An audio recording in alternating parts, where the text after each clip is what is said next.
அன்பு நண்பர்களுக்கும் உறவுகளுக்கும் வணக்கம். இறைவனையும் குருவினையும் குல தெய்வத்தினையும் வணங்கி பெற்ற ஞானத்தை போற்றி இப்பதிவினை வெளியிடுகிறேன். யான் பெற்ற இன்பம் பெருக வையகம். அன்பு நண்பர்களே, இன்றைய மூலிகை சேகரிப்பு மாமர புல்லுருவி.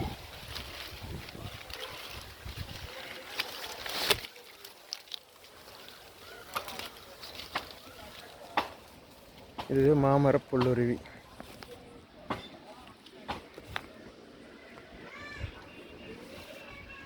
இந்த மாமர புல்லுருவியானது அஷ்டகர்ம மூலிகைகளில் 2 வகையான கர்மங்களுக்கு இதை பயன்படுத்தலாம்.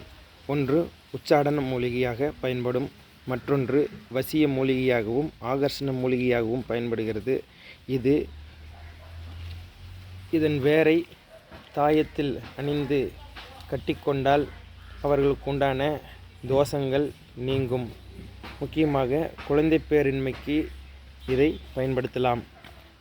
இதை என் குருநாதர் எனக்கு கற்பித்த பொழுது, ஒரு மனிதனுக்கு நோய்க்கும் பாரு பேய்க்கும் பாரு என்று அறிவுறுத்தியிருந்தார்.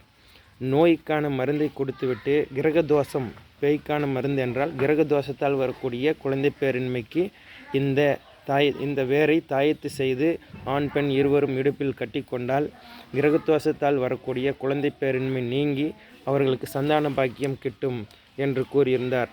அதை கேட்டு நான் இந்த மாமர புல்லுருவியை எடுத்து சூர்ணம் செய்து இதனுடன் சேர்க்க வேண்டிய மற்ற பொருள்களையும் சேர்த்து பல தம்பதியருக்கு கொடுத்து குழந்தை பேறு பெற்றுள்ளார்கள்.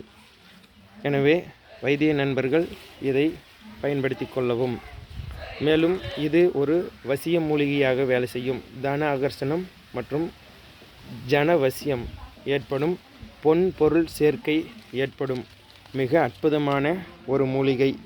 அது மட்டுமல்லாது வீட்டில் உள்ள துஷ்ட சக்திகளை விரட்டக்கூடிய பேராற்றல் பெற்றது. பில்லி, சூனியம், ஏவல் போன்றவற்றை இவை விரட்டி அடிக்கும் மிக அற்புதமான ஒரு மூலிகை.